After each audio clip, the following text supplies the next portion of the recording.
आदाब नमस्कार, आप देख रहे हैं हमारा YouTube चैनल एक शाम टीवी न्यूज़ नेटवर्क। जिस तरीके से हमारा प्रोग्राम है खास मुलाकात और हम किसी ना किसी से आपकी खास शख्सियत से मुलाकात कराते हैं, ऐसी ही एक खास शख्सियत मेरे साथ इस वक्त मौजूद है।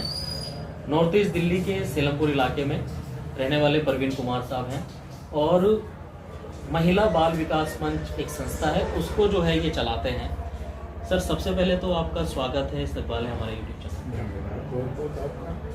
मेरा नाम है परवीन कुमार।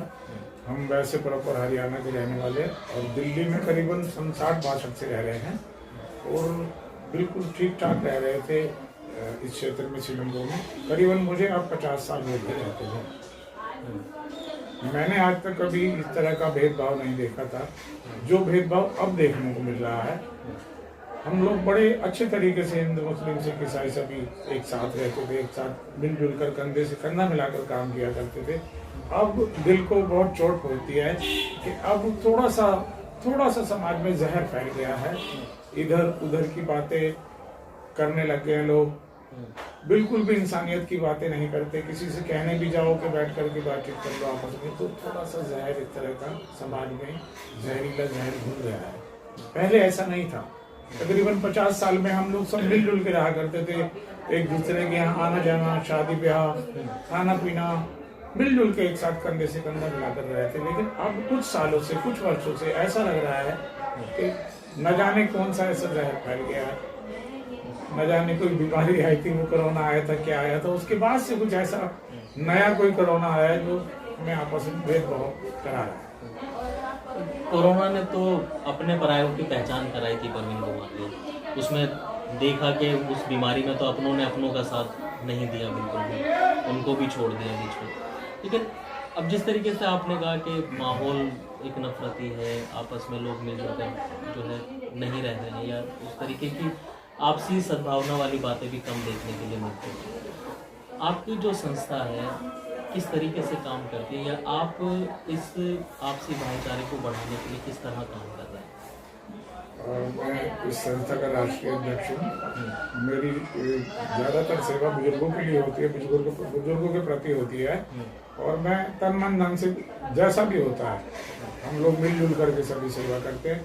अभी हमारी संस्था को किसी तरह का ना तो कोई फंड मिलता, लेकिन फिर भी हम वो चीज़ ना देखते हुए कि ये हिंदू है, मुस्लिम है, सिख है या ईसाई है, हम लोग अपना तन मन धन से सेवा करते हैं। इसमें सबसे अहम रोल हमारी बहन बेबीता बाजी का है, जो कि तन मन धन से सेवा करती है और यही शिक्षा हमें देती हैं कि सब मिलकर के काम करें। अपनी तरफ से पूरी कोशिश करते हैं कि हम अपनी तरफ से पूरी सेवा कर सकें समाज की, किसी तरह की कोई बुराई ना आए। क्या करते थे आप? आपका अपना बिजनेस है या कोई नौकरी थी क्या? मेरा अच्छा खासा बिजनेस था, लेकिन कोरोना काल में थोड़ा सा एंड हो गया है। मैं खुद एक इलेक्ट्रीशियन एंड मैकेनिक हूँ, तो सब छूट गया। कुछ एज की कह लीजिए, कुछ वैसे, लेकिन मैं फिर भी कंधे से कंधा मिला के उनके साथ काम करता हूँ, समाज की सेवा में लगा हूँ। जितना मुझसे हो पाता है, बन पाता है। मन को कितना सुकून मिलता है?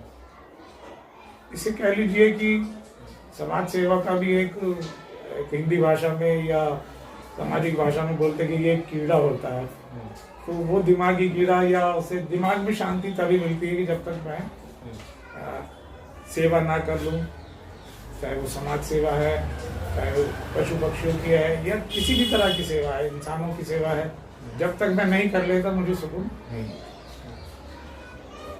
जिस तरीके का माहौल मौजूदा वक्त में चल रहा है आज के समय में, ये कितनी ज़रूरत है आपसी भाईचारे का या प्यार मोहब्बत के संदेश पैगाम देने का, इस पर काम करने का? देखिए, हमारे बड़ों में बहुत ज़्यादा इंसानियत वाला दौर था, हमारे समय में भी ठीक रहा। अब आने वाला दौर ना बिगड़े, हम तो सब मिलकर के इसलिए काम करना चाहते हैं। हमारी संस्था में हिंदू भी है, मुस्लिम भी है, मैं खुद एक हिंदू हूँ। मैं बढ़ चढ़ के इसलिए चलता हूँ कि मेरी बहन इतनी मेहनत करती है, बेबीता बहन, तो ऐसा जहर ना घुले जिसे हम रोक सकते हैं। हम पूरी कोशिश करते हैं कि वो जहर ना घुले। हम लोग इंसानियत को लेकर के चलते हैं, हम किसी मजहब को लेकर के नहीं चलते। हम 50 सालों से यहाँ रह रहे थे, हमने कभी इस तरह का जहर नहीं देखा था जो अब शुरू हो गया। कैसे ख़त्म किया जा सकता है ये जो जहर नई नस्लों के अंदर घोलने की कोशिश की जा रही है, इसको किस तरीके से ख़त्म किया जा सकता है? इसका तो एक ही तरीका आपस में मिलजुल कर बातचीत की जाए, बैठ करके इसका हल किया जाए। लेकिन आजकल के माहौल में कोई बैठने को तैयार नहीं है। हल तो तब निकलेगा जब हम लोग बैठेंगे। अब आप आए हैं, हमारी बात सुन रहे हैं, इसे आप फैलाएंगे, वायरल करेंगे, सब चीज़ देखेंगे, तभी कुछ हो पाएगा। ये जो माहौल बन रहा है घर से कह लीजिए शुरू होता है, अच्छा बुरा माहौल जो है, ऐसे माहौल में आप किसको ज़्यादा जिम्मेदार मानते हैं, जो सियासत है उसको या जो घर की जिम्मेदारियां होती हैं उसको? इसमें दोनों ही चीज़ें अहम रखती हैं। माँ बाप से शुरू होता है, और माँ को जैसे कहा जाता है कि कोई जन्नत है, माँ बाप से शुरू होकर के सियासत का जहर भी हो सकता है। इसमें काफ़ी ज़्यादा मात्रा में बोल दिया गया हो, जो सियासत हमारे सर से ऊपर जाती है, हमें पता ही नहीं है इस चीज़ का। इसमें सियासत का रोल भी है और हमारा खुद का रोल। हमें खुद संभल के चलना चाहिए, ये हमारा कर्तव्य है। कोई और खास बात कहना चाहेंगे? बस मैं तो अपने जीवन यही पैगाम दूंगा कि आपस में मिलजुल के रहें। जहाँ इतना समय, इतनी जिंदगी कट गई है, थोड़ी सी जितनी भी बची होगी उतनी कट जाए, लेकिन इंसानियत के दौर में इंसानियत से रहना सभी के लिए है। कोई आपके जीवन का कोई ऐसा पल जो आपका यादगार हो या जिससे आपको कोई प्रेरणा मिली हो, आप अगर हमारे साथ साझा करना चाहते हैं? प्रेरणा तो यही है कि हमने अपनी आंखों से देखा है कि किसी भी बहन बेटे की शादी होती थी, सब उठ खड़े होते थे, सब साथ मिलकर के काम किया करते थे। अब तो मुँह फेर के निकलने वाला हिसाब किताब हो गया। तो इस तरह का जहर परवाना ना हो। प्रेरणा यही है कि शांति से रहें, दूसरों को भी शांति से रहने दें, खुद भी शांति से रहें, यही सबसे बड़ी मेरी कामना है। बहुत बहुत शुक्रिया सर बात करने के लिए।